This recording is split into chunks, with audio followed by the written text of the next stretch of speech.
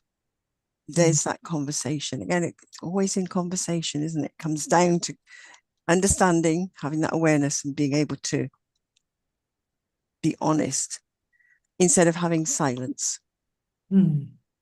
Because that's very often where my ex-husband and I went with silence for a long time. Didn't speak. So it's about then unlearning that, stop the silence and sit and go, okay, learn honest expression. And that takes some doing, because if it's not something you're used to, it's about working together to create a safe environment to say, okay, well, let's see what we can, express and be honest. And then there's no expectation, there's no judgment. So all of that, this is where expectation goes out the window, judgment goes out the window. It's honest expression and creating that safe container so that you can really explore, well, what have you made love mean? And what can you now learn about love? Because I had no idea what love was, to be honest. When I met my ex-husband and we got together and I think it's love and we got married, it's like, yeah, didn't really understand it at all. I think I have a better understanding now, all these many, many, many years later, but I'm not sure. Who knows? So relearning isn't becoming someone new. It's becoming more conscious about the choices you're making. So you're not creating a new you. Again, it's consciousness, being more conscious and down to choices again. Yeah. Yeah, I was thinking, is love, when we're in love or when we have love or we live love, are we being the real you? Is that the real you? Yeah. And I think what often worries people is that if we're in the real you, we'll be taken advantage of. Right? For a lot of people that have got those limiting beliefs that sit around that, the real you means this, but actually, no, it doesn't mean that at all. It just means that you have learned a deep inner respect for yourself. And when we truly respect ourselves, we will automatically truly respect others. And I think that's a really key aspect. And I suppose it's going a little bit around, how do we truly respect someone else? We can't if we don't have it in ourselves, right? So we can't truly love someone if we don't have the true love for ourselves. So it's really about how are we loving ourselves, most importantly. And that will give us how we can truly respect ourselves and honor ourselves and honor another without needing any other expectation, right? Because the moment we are dependent on someone for something, that's where all the stuff starts to go wrong. And that's not meaning that we can't have a relationship that is that we share love and share the responsibilities and share the willingness to hold each other. And I'm using those words deliberately in a different way, because I think if we're not, it is about a shared holding. It is about a shared being in a state, right? It is about a shared aspect and truly feeling that, often my partner says to me, I'm sorry I haven't done the dishes, or I haven't done this and I haven't done that. And I said, but I'm not taking score here. I keep reminding him, I'm not taking score. The moment I find myself wanting to take score, I start to think, well, what does he do that I'm not doing? Right. And I'll see that he does 10 times more than me. So I just say, I'm just so grateful you're doing them, because I know you're doing so many other things. So for me, it's just really looking at that from a different perspective and really truly honoring that. And when that little voice kicks in, you of expectation or that I'm feeling hot, doesn't matter. That's not love. That's not love. Just celebrate him. Whatever it is, just celebrate him and allow that celebration to be there in that moment so that you can be kind, you can be gentle, and you can be present, right? And those are the important things what love teaches us. It teaches us to be absolutely present with ourselves so that we can truly make decisions that are more wholesome, more respectful, and more loving. And I think we don't learn that unless we've been given that as a child, right? And grown up with that in that support network. I think if we have that, then we can handle everything that fits around us. And I know that I had to learn love. I had to learn because I still have that inner voice that keeps going in and takes the score and checks things out. And I have to keep catch myself, Caroline. I have to catch myself regularly just to make sure that I don't create that space. And I had a fortune teller a long time ago say, "Oh, my partner is actually selfish." And I realized that was actually very mean and very detrimental as it sat in my already wounded psyche, right? It sat there in my wounded psyche that I was now taking score all the time. And it took a while for me to actually go, hold on a minute. I'm treating him badly. I'm not showing him true love. So what? So what? Just be present in that moment and loving. And it's really incredible how when we give that gentleness and kindness and presence in that moment, the world works for you, right? And often people will reciprocate in the same way because love really harmonizes the energetic field. Yeah. Yeah, I love that, Sharon. You're making me laugh. On taking score. I love that. I truly, truly love that. And I like, what Carol Ann said. She spoke about the boundaries as well. I think boundaries, respect, and honoring each other is something, honoring someone as a gift that comes from God and not being able to abuse them and just treat them, love them unconditional regardless of their mistakes. Just knowing that love comes with unapologetic with mistakes, it comes with the imperfection. I think that is really, really important for me. Is the things that I had to learn in the hard way, that I need to get rid of my expectations, what norms are things she wants in a relationship, because I had a big list that, this guy should be this, he should be this. And then I had to check myself. Am I actually that, what I'm looking for? And I was like, I need to be normal. So yes, of course, I need to think about the values, important things, and just I had to learn to love. But first, I had to learn to love me, because if I learn to love me unconditional, then anyone that comes to me, they'll be able to tap into that. If I don't know how to love me, people that come to my life, if they don't enjoy that, they will enjoy being bullied, they will enjoy this. So I had to learn to stop and just love myself unconditional, but not in a selfish way. And just understand, what does it mean being a human being? What does it mean to unapologetic put myself first, so that when my needs are met, then I'm able to love the other person. And also, if I'm thinking that way, then I'm able to communicate with that person and say, listen, this is how I want to be loved.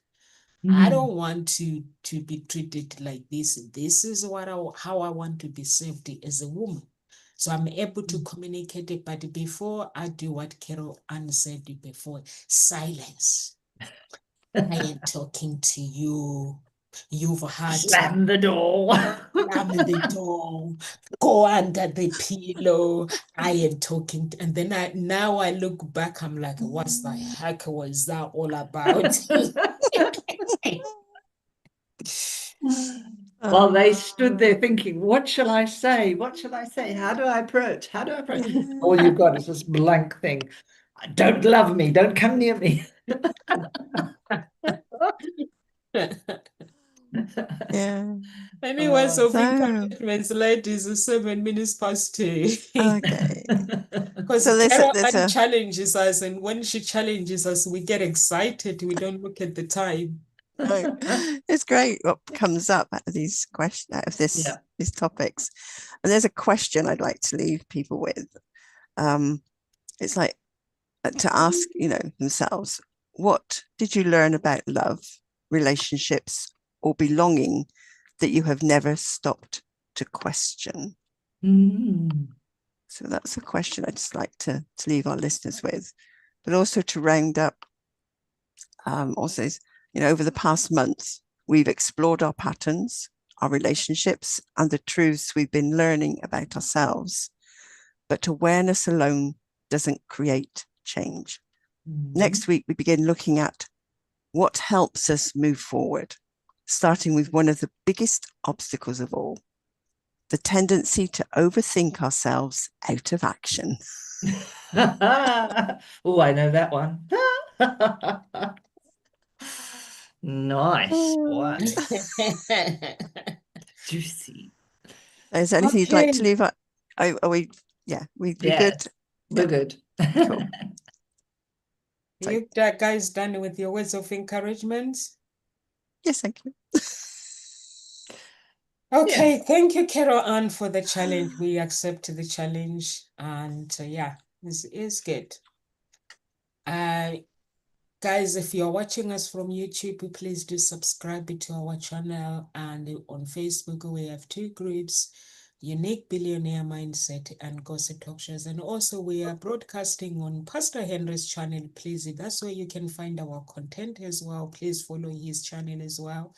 Carol Ann, follow Carol Ann's social media handles as well. Like her post and comment her post. Because these guys are coaches, guys. They come here every single day adding value to you. And to Shireen, I don't know, are you still doing live, Shireen? Or you stopped? What? Are you still doing live to your social media? I haven't done any lives, but I'm now in the space where I'm starting to get back in, which I hadn't been doing for a while. But yeah, Yeah. I'm starting to get back on my lives. Yeah. Follow Shireen, guys, on her social media handles. She does loads of live when God works her hard and say wake up, she will wake up, and for 1 month she will do lives on her social media. Yeah. So yeah, and there are coaches as well, guys. Go to the website and please do sign up if you need a coach. If you prefer Carol Ann or Shireen or Nomsa, you can sign up and on through the website, or you can give us a call. There's a phone number on the website. Come through the office, or may God bless you. We will there. These ladies will see you next week. I will see you guys tomorrow. I think there's a day where sometimes I just need to take a 1 day or 1 week off and disappear. Yeah. Oh, I did that when I Absolutely. Well, I was in think Nigeria. I what's did that important. when I was in Nigeria. Yeah. You did. I think it's important that that there are people that are carrying it through. What you want is just the presence, right? Yeah. Just that at 1 o'clock every day, this is open, whatever it is, whether it's you here or not. I've got these ladies, guys. They always have my back. Yep. Yeah, they're good. One day God is going to make them billionaires for me. Well, that would be good. Yeah. That would be good.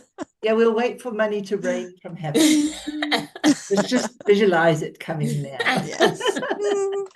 How it Absolutely. comes, I don't know. And I'm willing to accept it. Amen. Amen, amen, amen. Yeah.